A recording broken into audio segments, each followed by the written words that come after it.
السلام عليكم. كلمتين باختصار.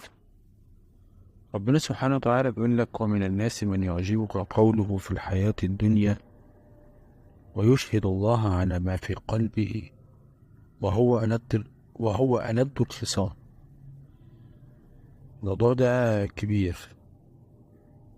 الشخص ده مؤذي جدا وملوش أمان. ربنا بيقول لك بعدها: ويتولى سعى في الأرض ليفسد فيها ويهلك الحرث والنسل. بيخرب البيوت ويدمر كل حاجة.